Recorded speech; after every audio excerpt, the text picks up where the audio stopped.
Good morning, ladies and gentlemen, and welcome to the show. Listen, I'm glad to have you guys here.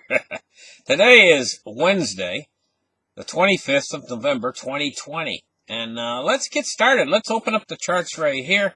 The first thing I want to talk about is the British economy. And then we're going to talk about some monolith out in the desert for a minute.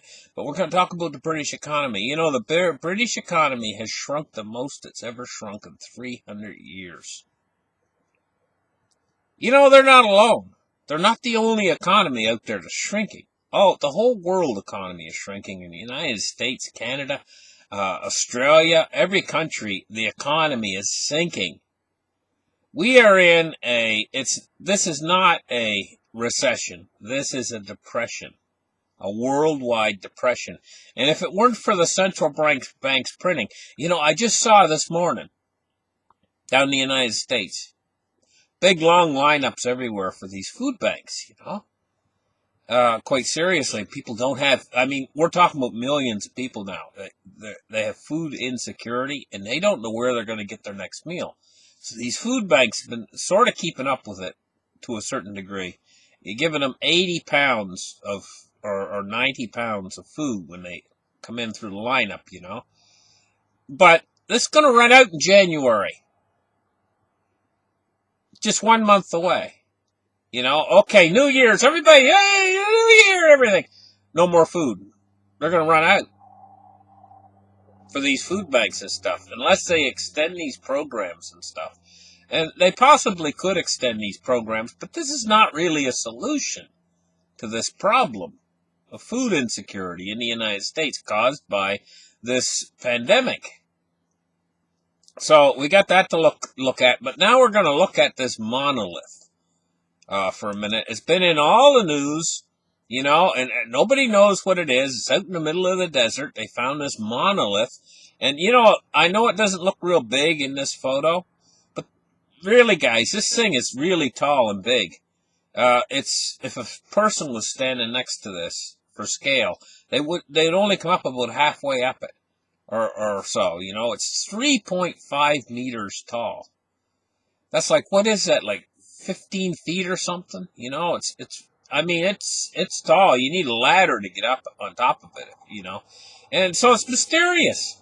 You know, I studied the UFO phenomenon for a long time. You know, and for people out there who don't believe that UFOs are real and stuff, you know, yeah, they're real,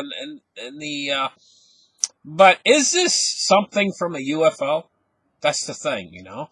And so I took a close look at this thing, and I have a lot of experience in my earlier, you know, when I was younger, in welding and metal work and metal fabrication, because I used to be an auto body repair, you know, and fixing cars and stuff. I did that that was my first career when I was only like back 17, 18 years old, you know, and because my father was an auto body mechanic.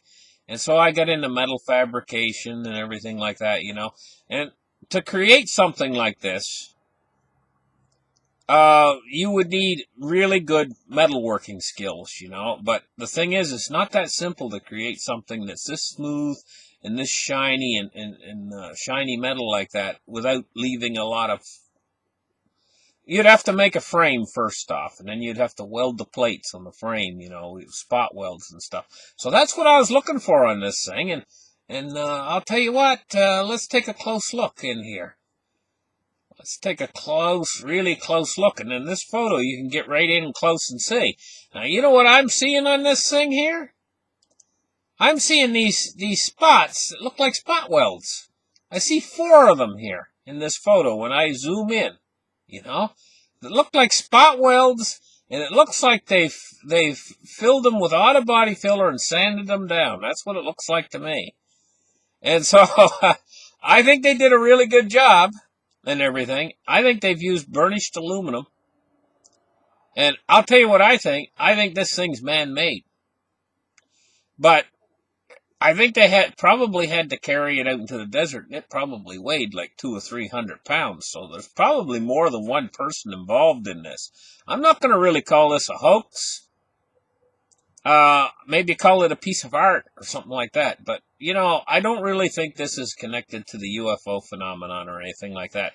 And what gives it away is when I zoom in on this photo here, and I see these four, looks like spot welds to me.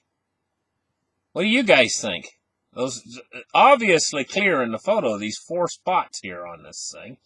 And they look like spot welds that have been sanded over with Bondo or something like that, or auto body filler. Anyway, let's leave the mystery a mystery. Maybe it's a mystery, maybe it isn't, but maybe that's if we zoom the photo back out, here a little bit, it's quite an impressive object. Zoom back in, we can see these spots on it, quite obviously. And they seem to be evenly spaced. So, in my estimation, what I would think is that this thing has probably been created in some sort of some artists or stuff spot welded it together out of probably aluminum, make it light enough to carry out there, and they've probably had to carry it out there and erect it. But they did quite a job, It's very impressive. And that's my opinion on it, anyway. Don't take it to the bank. Maybe it did come from the aliens. Okay, so let's get in there and take a look at the charts today. Silver price today, $23.40. It's up 11 cents on the day. It's creeping back up, you notice, but it's taking an awful walloping. Now, in the next few months, before all these social programs come out, universal basic income, income assistance, gosh only knows what other programs that they'll put in. Once they put these programs in, they're not going to take them back. And they kind of have to put them in. With all these big lineups of people and everything trying to get food, it reminds me of the Great Depression. And of course, in the Great Depression, they accomplished a lot of great things. I always remember when I was a kid going to different parks and stuff, state parks and stuff that were built by the United States Corps of Engineers. One park in particular down in Florida I used to go to when I was just a kid, was a park called Juniper Springs that was created by them during the big work projects under the New Deal. I think it was Roosevelt. Anyway, they put these state parks and everything in, and they accomplished great infrastructure works that helped pull the economy out of the malaise of the Great Depression. And, they're probably going to have to go back to something like that again, but some sort of social programs and everything.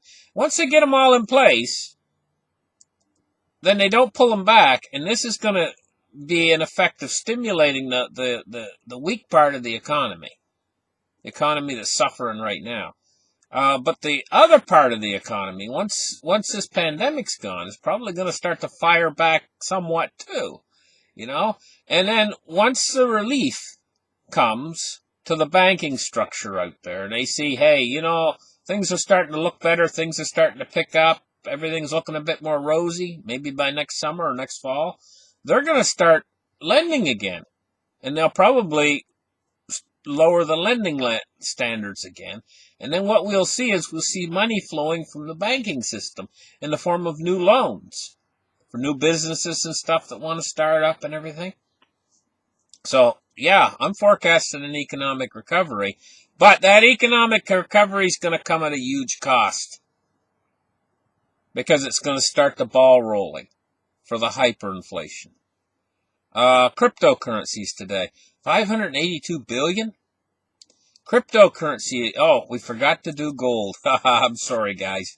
I know there's gold bugs out there. They like to see their gold. And today, it's $18.11. It's up $2.60. This is your last chance, to get on the gold and silver train, I believe. Now, cryptocurrency's already left the station. You can still hop on board, but you're going to have to hop on a moving train, which is a bit risky. So we're going to take a look at cryptocurrencies right now. 582 billion. And we're looking at a Bitcoin price of 19,250.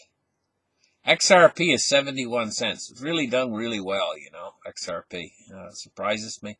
Ethereum's 597. And we're looking at Bitcoin Cash at 342 and Litecoin at 88.36. Take a look at the Dow Jones today. It's down 144 points on the day so far.